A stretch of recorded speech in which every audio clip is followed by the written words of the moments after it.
Bonjour mes très chères dames, cette vidéo est réservée uniquement pour les femmes, comme toujours.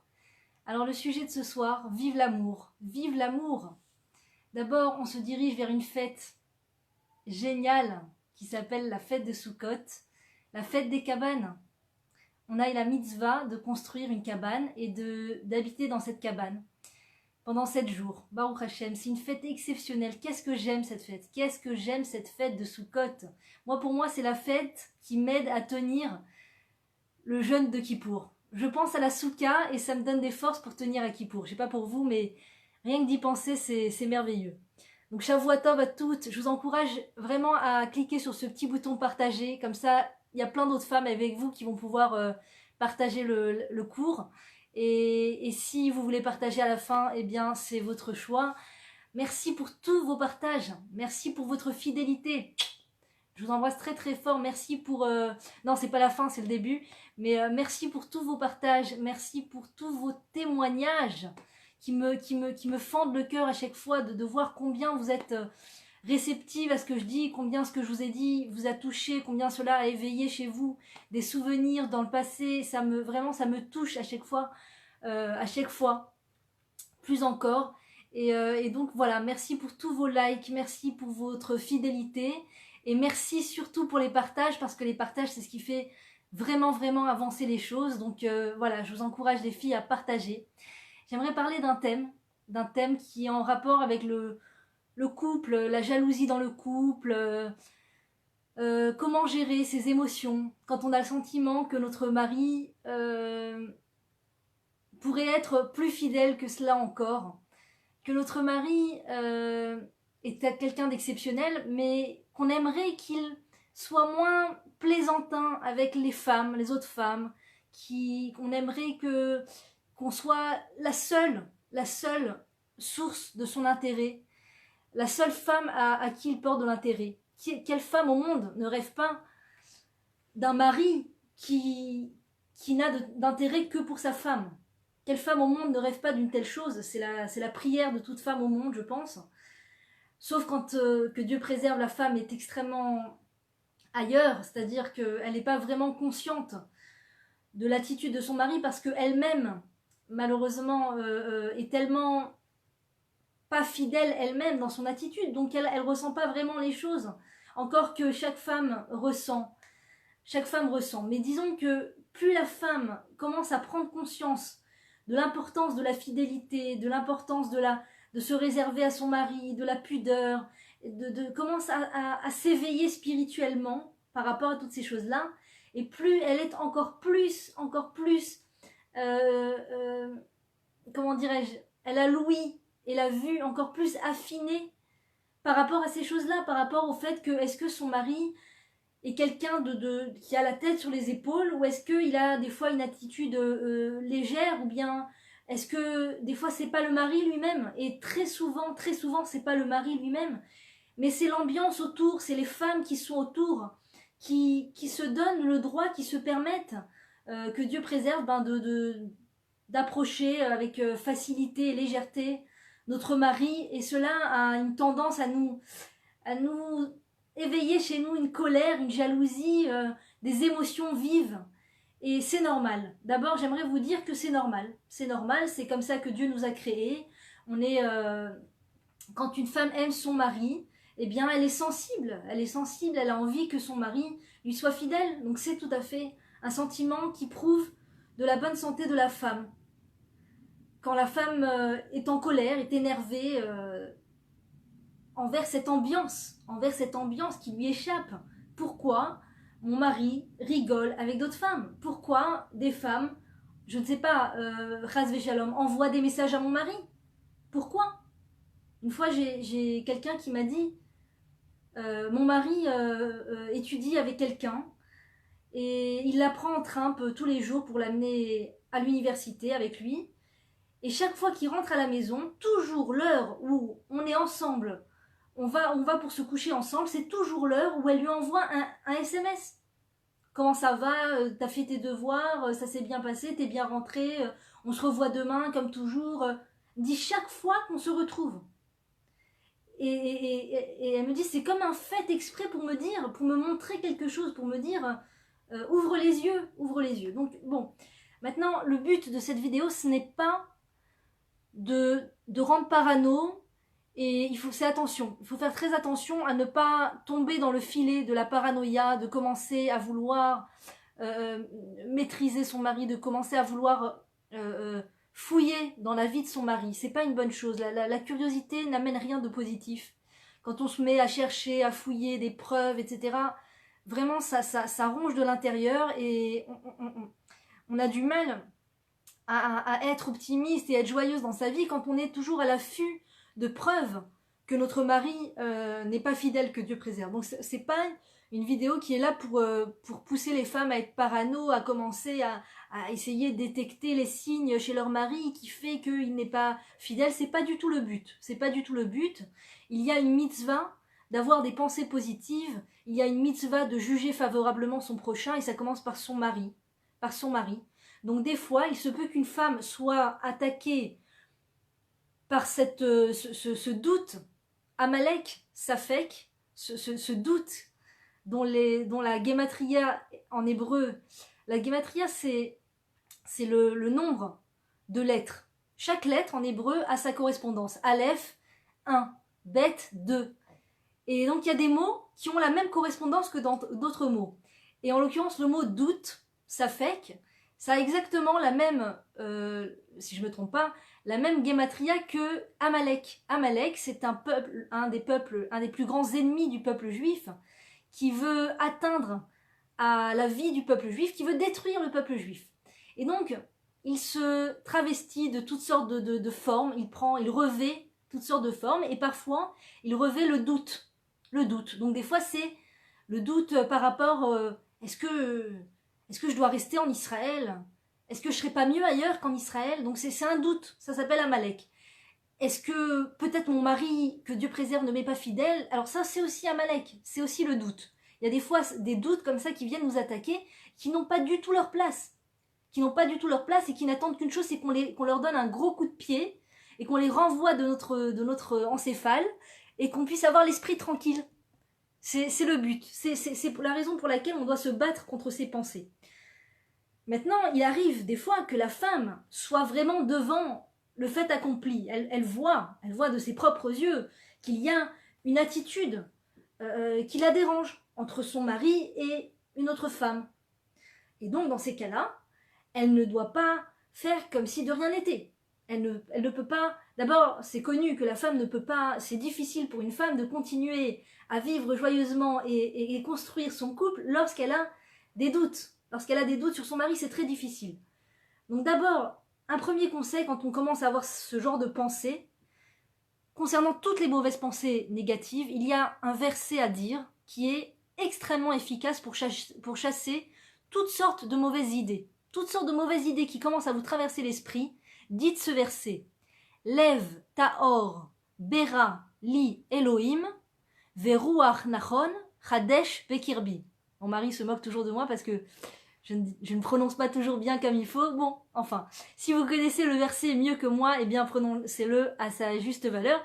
Mais en tout cas, moi je le prononce comme ça. Lev taor bera li Elohim veruach nachon chadesh bekirbi. Vous pouvez le dire 1, 2, 3 fois des fois, et vous allez voir, ça fait chasser les mauvaises idées. D'accord? Déjà, pour commencer par les mauvaises idées stam, les mauvaises idées incongrues qui ne servent à rien, qui ne construisent rien, et qui ne font que nous apitoyer sur notre sort, et qui ne font que nous pousser dans un état d'anxiété. Lev, taor, bera, li, Elohim, veruach, nachon, chadesh, bekirbi. C'est-à-dire, un cœur pur m'a créé mon créateur. Lev taor bera li Elohim, veruach nachon chadesh bekirbi. Et un esprit nouveau, il renouvelle à l'intérieur de moi. Et ça, je vous assure que ça chasse toutes les mauvaises pensées. Lev taor bera li Elohim, veruach nachon chadesh bekirbi. Maintenant, donc, quand on a vraiment la preuve physiquement, on voit que son mari fait la bise à d'autres femmes, alors que soi-même, on sait que c'est interdit de faire la bise. On voit que notre mari a de l'affection pour une autre femme, on voit que... Et donc, en l'occurrence, c'est très difficile à supporter. C'est insupportable. C'est vraiment du domaine de l'insupportable pour la femme. Et c'est normal. C'est normal. Que faire dans ce cas-là? Que faire? Qu'est-ce qu'on doit faire? Eh bien, d'abord, ce n'est pas forcément une raison pour se séparer de la personne. Ce n'est pas du tout une raison pour se séparer de la personne. Au contraire, cette épreuve est encore une fois un ingrédient que Dieu nous envoie pour essayer de construire entre nous et notre mari, pour essayer de nous rapprocher l'un de l'autre. Parce que si on n'avait pas ce genre d'épreuve, eh bien, on parlerait jamais de ça en fait. On parlerait jamais de fidélité. On n'expliquerait jamais à son mari combien c'est important qu'il nous soit fidèle. On n'expliquerait pas à son mari combien... C'est là juste pour nous faire mettre les pieds dans le plat avec son mari et discuter de ça. Parler de ça. Parler. Avec amour, avec gentillesse, avec calme, avec respect.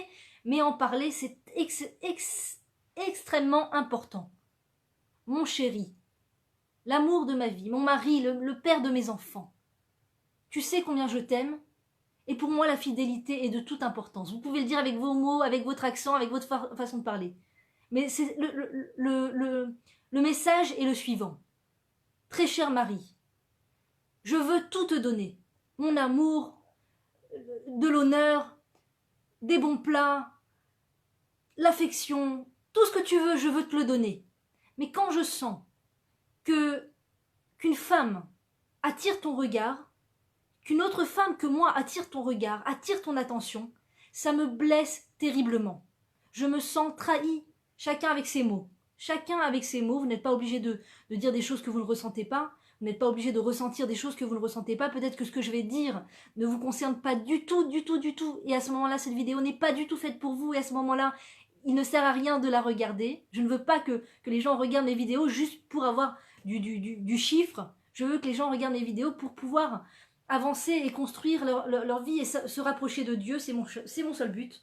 Donc si cette vidéo ne vous concerne pas et que vous avez une entière confiance envers votre mari et que vous savez que votre mari est sérieux et qu'il a la tête sur les épaules, cette vidéo ne vous concerne pas. Sincèrement. Arrêtez-la, coupez. Et si vous avez de temps en temps cette pensée, ou bien si vous connaissez quelqu'un qui est dans ce thème-là, qui se pose ces mêmes questions, et bien à ce moment-là, partagez avec elle, partagez avec les autres. En tout cas, la discussion est obligatoire. Obligatoire. On ne peut pas se passer d'une bonne discussion dans le couple, c'est que pour ça. C'est que pour ça. Moi, je vais vous raconter ma petite anecdote personnelle, puisque c'est mon habitude, de raconter aussi mes anecdotes personnelles. Un jour, on est vraiment avec mon mari, depuis qu'on a des enfants, Baruch Hashem, ça nous est arrivé très très rarement de prendre quelques jours pour nous. Et là, j'ai senti que c'était vraiment le moment ou jamais. J'avais entendu dans un cours de Torah que c'était très important de temps en temps de prendre quelques jours pour soi avec son mari, de laisser les enfants chez les parents ou chez les beaux-parents ou chez quelqu'un de confiance et de partir quelques jours avec son mari dans un hôtel. Donc avec mon mari, on a décidé de partir dans un endroit. Bien sûr, j'ai décidé de le laisser choisir, j'ai décidé de ne pas me mêler. Et on est parti dans un hôtel. Et j'arrive, donc je vois que c'était un hôtel, vraiment un bel hôtel, quoi. Et je vois que la plupart du personnel sont des femmes très belles d'apparence, avec des tenues que moi-même je ne me permets pas de porter chez moi, donc des tenues vraiment indécentes, d'une indécence à mourir. Et on arrive là avec mon mari, et là je me dis, c'est là que je vais passer le Shabbat avec mon mari. On a voulu prendre, ça m'est passé dans la tête comme ça, je me suis dit, on a voulu prendre un jour, quelques jours, un Shabbat, pour se construire, solidifier notre couple, consolider notre couple, pour passer un moment ensemble de construction, et on va le passer dans un endroit où tout est là pour attirer l'attention et le regard de mon mari partout ailleurs, sauf que sur moi. C'est là qu'on va passer le Shabbat. Et j'étais vraiment effondrée. Mon mari est parti à la synagogue et j'ai allumé les bougies dans le lobby. J'étais la seule apparemment. Et pas allumé les bougies, mais en tout cas j'étais la seule là devant les bougies. Je me suis assise, j'ai déplacé un fauteuil de décoration de très classe de l'hôtel devant les bougies, je me suis assise et j'ai commencé à parler avec Dieu. J'ai commencé à vraiment tout sortir, quoi. J'ai dit, mon Dieu, mais c'est pas possible, je comprends pas, mon Dieu, mon Dieu. On voulait passer un moment avec mon mari pour consolider le couple. On voulait passer un moment pour renforcer le lien. Pourquoi tu nous as amenés dans cet endroit? Pourquoi, mon Dieu? Pourquoi? Je t'en supplie, éclaire-moi les yeux que je comprenne. Pourquoi un tel endroit? Pourquoi des filles pareilles? C'est-à-dire, l'endroit, je voyais, il y avait devant moi la salle de réception où on était censé manger, et je vois toutes les serveuses avec des tenues, mais vraiment, vraiment inadéquates. Je me dis, quoi, c'est là qu'on va manger notre repas de Shabbat? Et c'est ces femmes qui vont nous déposer les valises et qui vont nous demander si on a besoin d'aide. C'est pas possible, mon Dieu, pourquoi? Et plus je disais pourquoi, et plus tout d'un coup, j'ai eu quelque chose qui m'est passé par la tête. Je me suis dit, j'ai compris, mon Dieu, j'ai compris. On est là pour parler. Je suis là, dans ce genre de situation, pour que je puisse expliquer à mon mari combien ça me chagrine et ça me peine quand je sais qu'il y a d'autres femmes autour qui attirent son attention. Parce que c'est vrai, on avançait dans la religion, on se renforçait, je me renforçais, on se renforçait, mais ce genre de discussion, on ne l'avait jamais vraiment eu. On n'avait jamais eu ce genre de discussion, une discussion franche sur qu'est-ce que ça me fait de savoir qu'il y a des femmes qui peuvent attirer, qui sont potentiellement en capacité d'attirer le regard de mon mari. Qu'est-ce que ça me fait? C'est vrai que moi-même, je prenais sur moi le fait de ne plus faire la bise, d'être pudique et tout ça, mais je n'en parlais pas spécialement avec mon mari. Et là, j'ai compris que Dieu voulait clairement que je mette les pieds dans le plat. Et ça a été extrêmement difficile, parce que c'est dur, t'as l'impression de rabaisser ton ego quand t'expliques à ton mari que ça te dérange qu'il regarde ailleurs. D'abord, t'as l'impression de le mettre mal à l'aise, parce que c'est un peu comme si tu l'accuses. C'est comme si tu dis à ton mari, écoute, ça me dérange que tu regardes les autres femmes, il peut te dire, mais de quoi tu parles? T'es pas dans mes yeux, tu sais pas ce que je regarde, qui t'a dit que j'ai regardé les autres femmes? Peut-être que je regarde par terre, peut-être...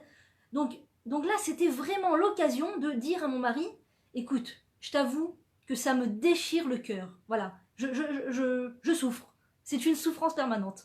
C'est une souffrance permanente de voir toutes ces femmes autour de moi passer, repasser, et toi qui peux les regarder. Et donc mon mari m'a dit, mais ça m'intéresse pas, je les regarde pas, moi, ça m'intéresse pas. Je lui dis, mais sache juste, d'accord, il n'y a pas de problème, je te crois. Mais sache juste, voilà, ce que ça me fait, ce que je ressens. Et ça a été l'occasion, j'ai remercié Dieu pour ce Shabbat, ça a été l'occasion de mettre les pieds dans le plat. Voilà, de parler de ce thème qui est tellement important, de dire au mari ce qu'on ressent, c'est quand même, maintenant que j'y pense avec du recul, je me dis, c'est quand même la moindre des normalités, finalement. On signe un contrat marital, on s'engage à vivre toute la vie l'un côte à côte, d'accord? On a des enfants en commun, on est censé amener des enfants en commun. La moindre des normalités, ça serait quand même d'évoquer ce sujet, finalement. Évoquer ce sujet. Si toute une partie du globe ne parle pas du tout du thème comme s'il n'existait pas, d'accord? Jusqu'à que Dieu préserve arriver devant un fait accompli, et finalement que Dieu préserve, c'est l'explosion du couple, mais au final, on n'a pas parlé du sujet, d'accord? On n'a pas parlé du sujet.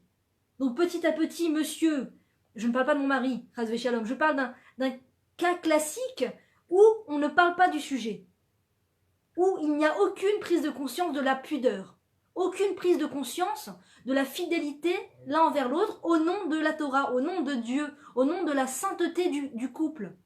Le couple est ce qu'il y a de plus saint, de plus kadosh, de plus saint au niveau de tout ce qui peut se faire dans ce monde. Le couple est ce qu'il y a de plus essentiel, de plus important. Et donc, on va des fois vivre dans des endroits où il y a une ambiance comme ça de non-pudeur, et on parle jamais de ça. On ne parle jamais de ça avec le mari. Jamais. Jamais. La femme ressent ce qu'elle ressent, l'homme ressent ce qu'il ressent, la femme est attristée et blessée de voir que il y a d'autres femmes dans le rétroviseur de son mari.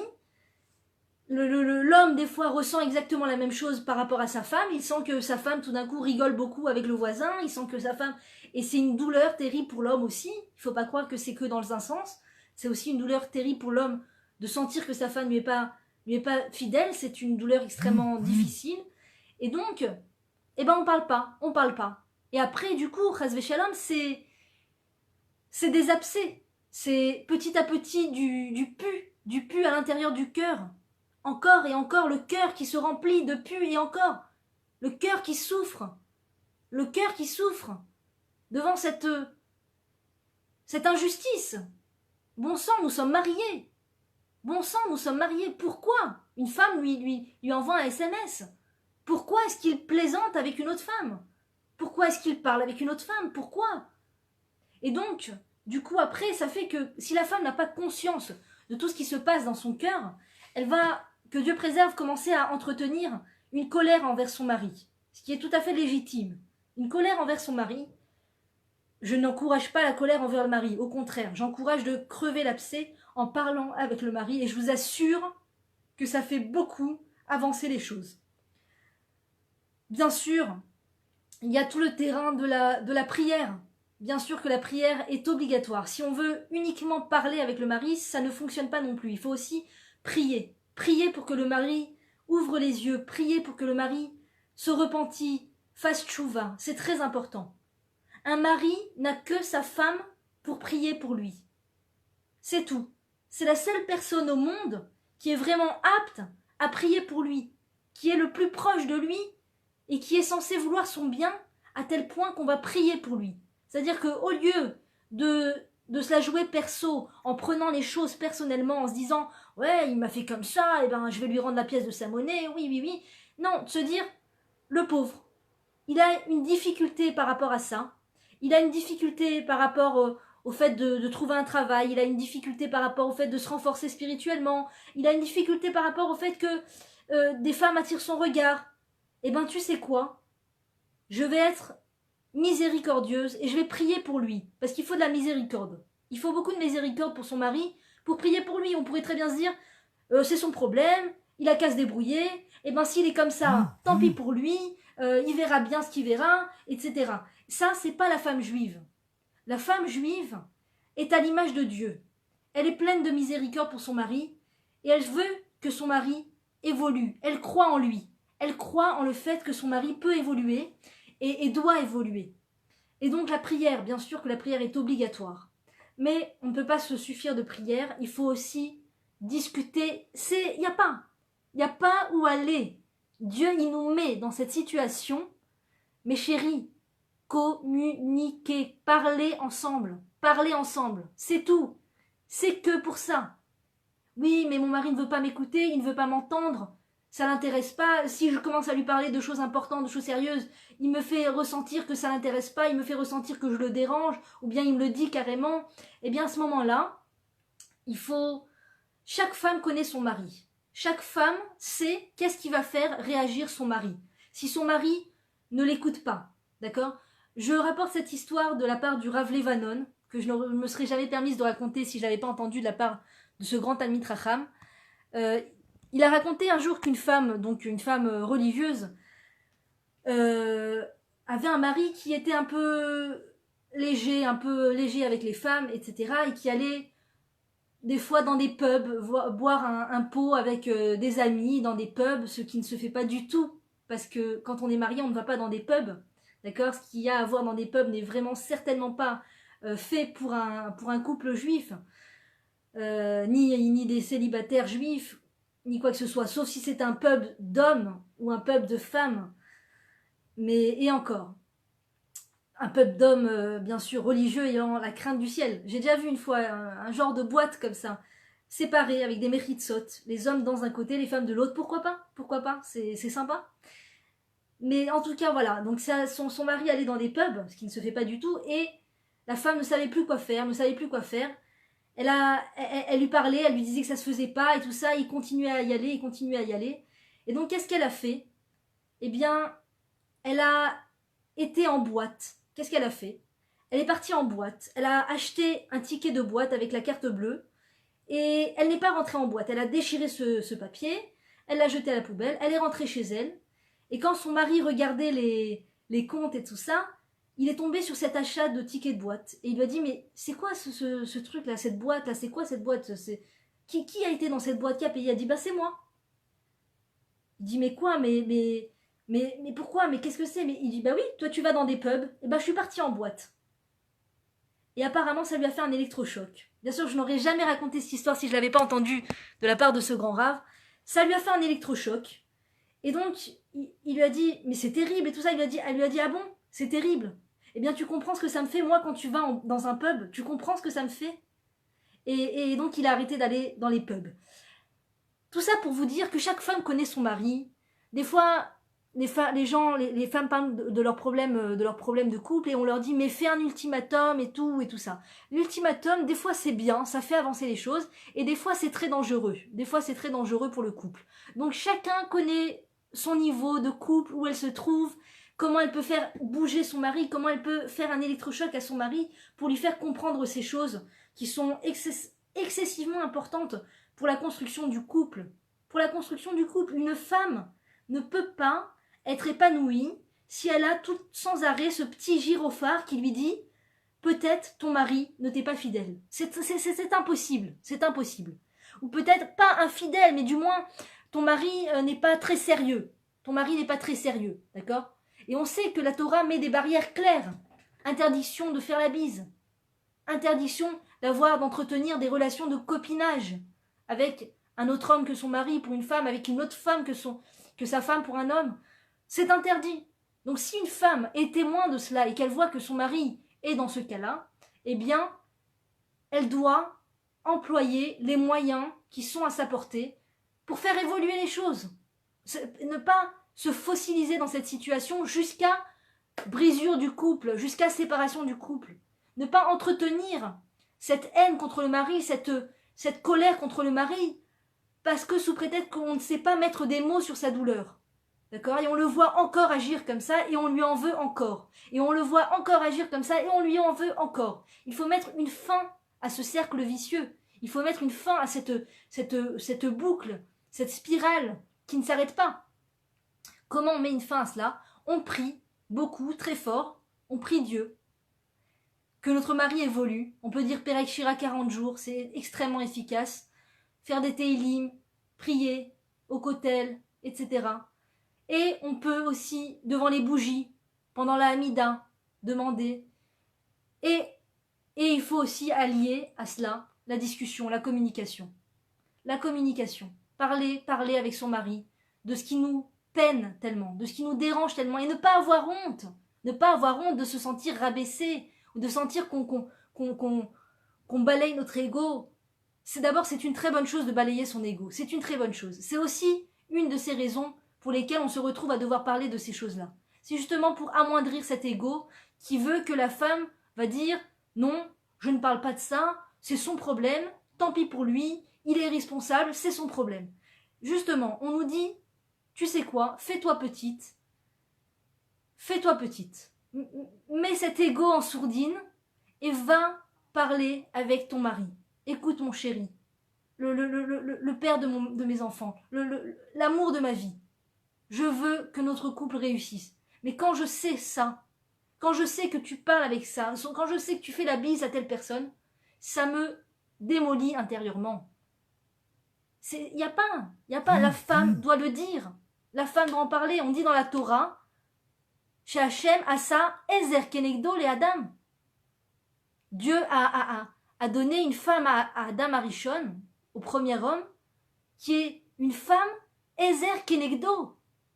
Ça veut dire que des fois elle est Ezer et des fois elle est Kenegdo. Des fois elle est une aide, des fois elle est ce visage souriant, ces bras accueillants, cette miséricorde et tout ça. Et puis des fois elle est contre lui aussi. Des fois elle est contre lui. Pas dans le sens négatif du terme, pas dans le sens violent du terme, d'accord, pas en manquant de respect, pas en se mettant en colère, mais en mettant les points sur les i, en mettant les pieds dans le plat. C'est obligatoire de parler avec son mari de ce qui nous dérange, obligatoire. Et si, dans ce cas-là, c'est un manque de sérieux par rapport au fait de mettre une barrière entre soi et les autres femmes, il faut en parler, c'est pour ça qu'on est là, c'est simple. Quand on dit la bracha le matin, Baruch Hashem she'asani kirtsono, Baruch ata Hashem she'asani kirtsono, je ne sais plus précisément, she'asani kirtsono, qui m'a fait selon sa volonté. Tous les matins, la femme juive doit remercier Dieu qui nous a fait selon sa volonté. C'est quoi sa volonté? Ezer kenegdo. Donc des fois c'est agréable, c'est de la discussion agréable, de choses simples, de choses qui ne mettent pas la discorde, c'est on va passer un moment ensemble, c'est on va faire quelque chose qui nous fait plaisir ensemble, c'est on va passer un Shabbat agréable, c'est on voit nos enfants grandir, on fête les événements ensemble, c'est des choses qui vont dans le sens du plaisir commun et de la joie commune. Et puis des fois, c'est des choses qui sont pas agréables. C'est pas agréable, c'est vrai. C'est pas agréable de mettre les pieds dans le plat, de dire à son mari, écoute mon chéri, je t'aime. Et quand tu parles avec cette femme, j'ai le cœur brisé. C'est vrai, aujourd'hui, il y a tellement de femmes qui préfèrent se séparer, mais ne jamais avoir à prononcer une phrase pareille. Attends, qui je suis pour dire une phrase pareille? Qui soit responsable de ses problèmes. C'est ses problèmes, c'est ses bêtises, eh bien, il est responsable. Eh bien, la Torah nous dit non. Une personne juive ne remet pas la responsabilité sur les autres. Elle aide les autres. Elle aide les autres. À commencer par son mari. Une femme juive aide son mari. Alors des fois, aider son mari, encore une fois, ça passe par quelque chose d'agréable, mais des fois, ça passe par le fait de lui mettre en face le fait que on souffre. On souffre. Bien sûr, quand on le dit, il faut le dire sans manquer de respect. D'accord? Sans insulter, sans dépasser les bornes, sans crier. Une fois, ma tante, que j'adore, ma tata Ouva, chérie, qui me dit des choses extraordinaires, m'a dit une chose fantastique. On apprend de la matzah que si elle cuit plus d'un certain temps, je crois que c'est 18 minutes, 13 minutes, je ne sais plus exactement le temps, si la matzah cuit plus de un certain temps, elle est chametz. Elle devient du levain. Elle devient non cachère pour Pessah. D'accord? Eh bien, on n'a pas le droit de la manger à Pessah. Si on parle, si on se dispute avec son mari, si on parle sur un sujet plus d'un certain temps, d'accord? Si on s'énerve plus d'un certain temps, c'est chametz. C'est chametz. Donc des fois, on n'a pas besoin de parler des heures et des heures et de dire, de s'énerver, tout ça. Des fois, ça va être quelques phrases. Je t'aime, mais je t'avoue que quand je t'ai vu lui faire la bise, ça m'a brisé le cœur. Je t'aime, je veux que notre couple avance, fonctionne, mais je t'avoue que quand je vois que tu reçois des messages pareils, je peux pas.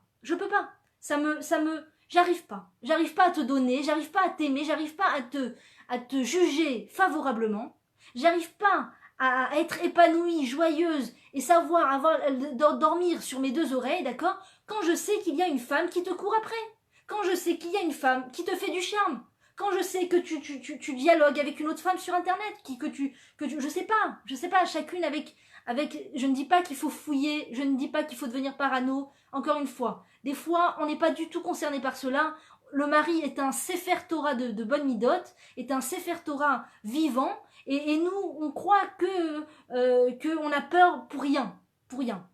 Donc là il faut se renforcer dans sa foi en Dieu, que Dieu protège notre mari, que Dieu nous protège, et toutes les peurs qu'on a par rapport à notre mari, d'accord, de savoir s'il nous est fidèle ou pas, c'est pour le transformer en une prière.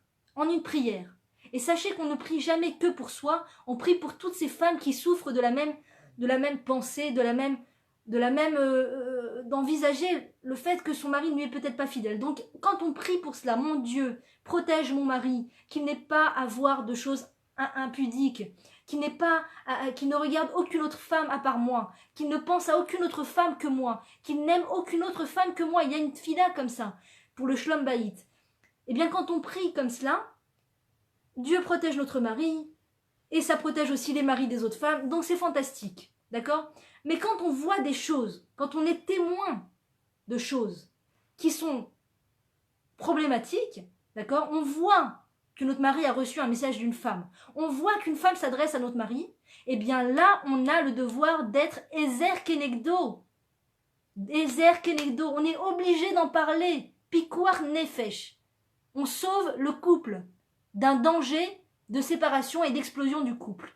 Une femme qui ne met pas les pieds dans le plat pour parler à son mari de ce qui la dérange quant à son relationnel pas très sérieux avec d'autres femmes, elle met en danger son couple. Elle met en danger son couple. Ça veut dire qu'elle ne fait pas tout ce qu'elle peut faire, tout ce qu'il faut faire pour donner une chance à son couple. Et donc ça, c'est du département du manque de responsabilité. Une femme juive a la responsabilité de donner toutes les chances à son couple de fonctionner. Si ça doit passer par la prière, ça doit passer par la prière.